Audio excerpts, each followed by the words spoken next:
Assalamualaikum warahmatullahi wabarakatuh. Perkenalkan, nama saya Anissa Syarif dengan NPM 10090220028 dari Program Studi Ekonomi Pembangunan Fakultas Ekonomi dan Bisnis Universitas Islam Bandung tahun 2020. Saya akan mempresentasikan karya tulis ilmiah berjudul Pengaruh adanya layanan transportasi online terhadap perekonomian di Indonesia. Tugas ini untuk memenuhi ujian akhir semester mata kuliah Bahasa Indonesia dengan dosen pengampu Bapak Heru Pratikno. Abstrak. Perubahan yang sangat pesat telah terjadi yang diakibatkan oleh arus teknologi. Salah satunya adalah hadirnya layanan transportasi online di Indonesia. Maraknya jasa layanan transportasi online di Indonesia nampaknya menimbulkan masalah dan juga membawa pengaruh, khususnya pengaruh pada perekonomian di Indonesia. Pengaruh tersebut berdampak baik dari sisi pendapatan nasional, pertumbuhan ekonomi, maupun dari UMKM. Analisis data yang digunakan pada penulisan makalah ini adalah menggunakan studi literatur dan kajian. Bab 1 Pendahuluan. Latar belakang. Kemajuan teknologi terus bertambah seiring berjalannya kehidupan manusia. Keberadaan teknologi telah mempengaruhi kehidupan masyarakat dan juga lingkungan. Teknologi menciptakan penemuan-penemuan baru atau inovasi. Dalam hal ini, spesifiknya ialah inovasi pada teknologi yang mengacu pada penciptaan layanan transportasi online. Layanan transportasi berbasis ini membawa pengaruh atau perubahan besar bagi perekonomian, khususnya di Indonesia.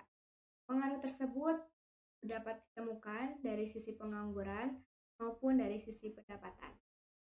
Berdasarkan latar belakang, terdapat 3 rumusan masalah. Yang pertama, bagaimana awal mula berdirinya layanan transportasi online di Indonesia? Yang kedua, apa masalah yang ditimbulkan dengan adanya layanan transportasi? Yang ketiga, apa pengaruh transportasi online terhadap perekonomian di Indonesia? Tujuan penelitian. Tujuan dari penelitian ini adalah yang pertama, untuk mengetahui bagaimana awal mula berdirinya layanan transportasi online di Indonesia. Tujuan kedua, untuk menjelaskan apa saja masalah yang timbul dengan adanya layanan transportasi berbasis online di Indonesia. Tujuan ketiga adalah untuk menjelaskan apa saja pengaruh moda transportasi online terhadap perekonomian di Indonesia. Manfaat penelitian. Yang pertama, sebagai referensi bagi semua pihak yang bernaung di bidang perhubungan maupun transportasi. Yang kedua, sebagai sumber dan bahan masukan bagi penulis lain untuk menggali dan melakukan penelitian tentang transportasi online di Indonesia. Yang ketiga, sebagai bahan pertimbangan bagi pemerintah dalam mengembangkan dan meningkatkan sistem transportasi Indonesia. Bab 2 Landasan teori. Yang pertama ada definisi pengaruh. Definisi pengaruh menurut Kamus Besar Bahasa Indonesia adalah daya yang ada atau timbul dari sesuatu, baik orang maupun benda, yang ikut membentuk watak, kepercayaan, atau perbuatan seseorang. Definisi pengaruh menurut beberapa ahli adalah sebagai berikut. Menurut Hugiono dan Purwantana, pengaruh merupakan dorongan atau bujukan yang bersifat membentuk atau merupakan suatu efek. Lalu, menurut Badudu dan Zain, pengaruh merupakan daya yang menyebabkan sesuatu terjadi, sesuatu yang dapat membentuk atau mengubah sesuatu yang lain dan tunduk atau mengikuti karena kuasa atau kekuasaan orang lain. Berdasarkan beberapa definisi pengaruh di atas, dapat disimpulkan bahwa pengaruh merupakan suatu reaksi yang timbul, dapat berupa tindakan maupun keadaan, dari suatu perlakuan akibat dorongan untuk mengubah atau menyimpulkan sesuatu. Selain itu, menurut Shafni, pengaruh juga dapat disimpulkan sebagai hal yang abstrak, namun keberadaan dan kegunaannya dapat dirasakan dalam kehidupan dan aktivitas manusia sebagai makhluk sosial. Yang kedua ada definisi dari transportasi. Transportasi secara literal adalah pemindahan manusia atau barang dari satu tempat ke tempat lain secara fisik dalam waktu tertentu dengan menggunakan atau digerakkan oleh manusia, hewan, ataupun mesin. Menurut Morlock tahun 1978, transportasi didefinisikan sebagai kegiatan memindahkan atau mengangkut sesuatu dari suatu tempat ke tempat lain. Secara umum, transportasi dibagi menjadi tiga bagian, yaitu transportasi darat, transportasi air, dan juga transportasi udara. Selanjutnya adalah definisi dari online. Dilansir dari Badan Bahasa Kementerian Pendidikan dan Kebudayaan Republik Indonesia, istilah online dipadankan menjadi dalam jaringan atau daring, yaitu perangkat elektronik yang terhubung ke jaringan internet. Selanjutnya adalah definisi dari perekonomian. Kata ekonomi berasal dari bahasa Yunani, yaitu oikos dan nomos, yang artinya peraturan rumah tangga. Dengan kata lain, pengertian ekonomi adalah semua hal yang menyangkut hal-hal yang berhubungan dengan kehidupan dalam rumah tangga. Rumah tangga yang dimaksud bukan hanya rumah tangga yang merujuk pada satu keluarga, namun rumah tangga yang lebih luas, seperti rumah tangga bangsa, negara, dunia, ataupun rumah tangga konsumen dan rumah tangga produsen. Bab 3, analisis dan pembahasan. Yang pertama, fenomena. Fenomena yang muncul akibat kehadiran layanan transportasi online di Indonesia adalah fenomena budaya instan dan sharing ekonomi. Apa itu fenomena budaya instan? Fenomena budaya instan adalah masyarakat cenderung memilih cara yang cepat untuk mendapatkan sebuah pekerjaan tanpa harus mengajukan lamaran secara konvensional. Hal itu berlaku dalam layanan transportasi online. Mudahnya syarat untuk menjadi pengemudi membuat ribuan masyarakat berbondong-bondong mendaftarkan diri menjadi pengemudi layanan transportasi online. Hal itu dapat dilihat juga sebagai peluang di tengah ketatnya persaingan kerja dan ketersediaan lapangan pekerjaan di sektor formal. Selanjutnya, lahirnya konsep sharing ekonomi. Sharing ekonomi dapat didefinisikan sebagai sistem ekonomi atau konsep bisnis yang memberikan akses kepada sumber daya yang dimiliki orang atau perusahaan untuk dikonsumsi atau dimanfaatkan bersama dengan pengguna atau orang lain. Secara sederhana, sharing ekonomi adalah penggunaan teknologi untuk memfasilitasi pertukaran akses barang atau jasa antara dua pihak untuk digunakan bersama orang lain. Modifikasi bentuk kepemilikan dan penggunaan yang tidak melibatkan kepemilikan berlaku untuk jasa layanan transportasi online. Selanjutnya adalah analisis data. Analisis data yang digunakan pada karya tulis ilmiah ini adalah studi literatur dan kajian pustaka. Studi literatur yaitu dengan cara meneliti dan memahami buku-buku, dokumen, atau sumber tertulis lainnya yang relevan dan mendukung pembahasan. Lalu, kajian pustaka yaitu menjadikan data-data kepustakaan sebagai teori untuk dikaji dan ditelaah dalam memperoleh hipotesa atau konsepsi untuk mendapatkan hasil yang objektif. Selanjutnya adalah kajian Islam. Dalam hukum Islam, transportasi online diperbolehkan karena belum ada hukum atau dalil yang mengharamkannya. Berdasarkan kaidah fikih yang berbunyi, pada dasarnya semua bentuk muamalah boleh dilakukan, kecuali ada dalil yang mengharamkannya. Dengan banyaknya jumlah manusia yang terus berkembang, karena yang sudah ada tidak memadai lagi. Untuk memenuhi kebutuhan manusia, Allah menciptakan berbagai sarana dan kendaraan untuk memudahkan manusia berhubungan satu dengan yang lainnya. Dengan kemajuan teknologi juga, manusia mampu membuat kendaraan, baik itu motor, mobil, kereta, bahkan pesawat terbang.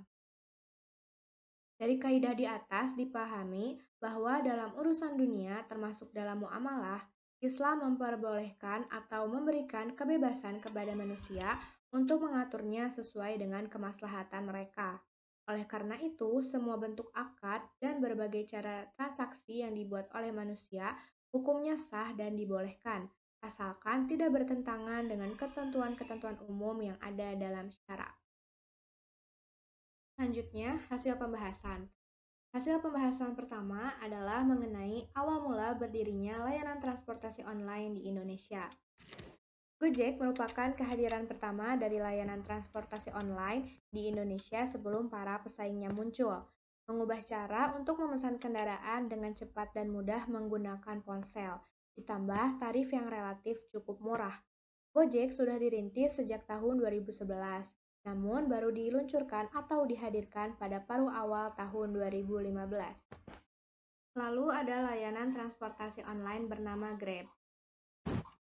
Grab hadir di Indonesia pada tahun 2012 bulan Juni sebagai aplikasi pemesanan taksi dan sejak saat itu telah memberikan beragam pilihan transportasi seperti mobil dan ojek. Pada tanggal 14 Juli 2016, Grab memaparkan perkembangan bisnisnya di mana Grab mencatat pertumbuhan layanan GrabCar dan GrabBike yang luar biasa, terutama di Indonesia. Lalu ada masalah yang ditimbulkan dengan adanya layanan transportasi online di Indonesia, di antaranya adalah unjuk rasa dan kemacetan. Unjuk rasa terjadi karena para pelaku industri transportasi konvensional merupakan pihak yang terkena dampak secara langsung karena pendapatan mereka menurun tajam setelah munculnya layanan transportasi berbasis online. Dari situlah munculnya penolakan dan pembatasan kehadiran transportasi online di beberapa tempat di Indonesia. Mereka mendatangi kantor pemerintahan atau gedung DPRD setempat untuk berdemo dengan membawa spanduk berisi penolakan terhadap layanan transportasi online. Mereka ingin pemerintah menghentikan layanan transportasi online. Selain itu, aksi anarkis pun terjadi. Mereka menyerang beberapa pengemudi layanan transportasi online agar mereka mau berhenti beroperasi. Selanjutnya, di balik kemudahan yang ditawarkan oleh layanan transportasi online ini, kerap menambah titik-titik kemacetan di jalanan. Banyaknya kendaraan yang berlalu lalang silih berganti terus bertambah. Kemacetan ini tidak hanya di jalanan, tapi kemacetannya pun juga nampak pada titik-titik tertentu, misalnya tempat keramaian seperti stasiun dan pusat perbelanjaan. Transportasi online yang hendak menjemput pelanggannya seringkali berdiam di satu titik, sehingga menjadi tidak beraturan. Selain itu, terkadang pula pelanggannya itu sendiri yang membuat pengemudi transportasi menjadi menunggu di suatu tempat. Hasil pembahasan yang terakhir adalah mengenai pengaruh transportasi online terhadap perekonomian di Indonesia. Pada tahun 2017, LDFEBUI menjalankan riset mengenai dampak sosial dan ekonomi yang dihasilkan oleh Gojek. Hasil membuktikan bahwa Gojek menyumbangkan 9,9 triliun rupiah terhadap perekonomian nasional. Dengan hadirnya aplikasi Gojek sangat membantu dalam memenuhi kebutuhan masyarakat serta mampu mengurangi tingkat pengangguran yang melanda Indonesia dengan cara memperluas lapangan pekerjaan. Tak hanya bagi pengemudi, dampak Gojek pun berdampak pada UMKM. Faktanya, setelah menjadi mitra UMKM dengan Gojek, UMKM mengalami peningkatan volume transaksi sebesar lebih dari 10%. Dampak yang dikatakan baik untuk para mitra menjadi salah satu peluang bagi mereka untuk meningkatkan profitnya. Lalu, khusus di Kota Bandung, GrabCar atau Grab berkontribusi sebesar 10,1 triliun pada tahun 2018. Kontribusi terbesar dihasilkan oleh GrabBike, lalu disusul dengan GrabFood yang berkontribusi sebesar 3,76 triliun. Grab juga berkontribusi dalam penciptaan lapangan kerja di Kota Bandung karena sebelum bermitra dengan Grab, 38% mitra GrabBike dan 39% mitra GrabCar tidak memiliki sumber penghasilan yang tetap. Lalu, Kepala Badan Statistik mengungkapkan kehadiran transportasi online dapat membantu menurunkan angka pengangguran di beberapa daerah. BPS mencatat data pertumbuhan ekonomi kuartal 3 2016 mencapai 5,62%. Dalam data tersebut terdapat 7,3 juta pengangguran. Namun, periode saat ini lebih baik karena terjadi penurunan pengangguran sebanyak 530.000 orang. Di tengah pertumbuhan ekonomi domestik yang melambat akibat berbagai faktor, ekonomi berbasis digital memberikan kontribusi bagi penurunan jumlah pengangguran, terutama di kota-kota besar. Lalu yang terakhir ada bab 4 yaitu kesimpulan. Kontribusi layanan transportasi online terhadap perekonomian di Indonesia tidak boleh dipandang sebelah mata. sebab transportasi online menyumbang lebih dari 9,9 triliun rupiah terhadap perekonomian nasional. Selain itu, kehadiran transportasi online membantu dalam menanggulangi masalah pengangguran di beberapa daerah di Indonesia. Lalu, transportasi online juga membantu dalam meningkatkan pendapatan nasional, juga membantu UMKM di Indonesia. Terima kasih atas perhatiannya. Mohon maaf atas segala kekurangan dan kesalahan. Wassalamualaikum warahmatullahi wabarakatuh.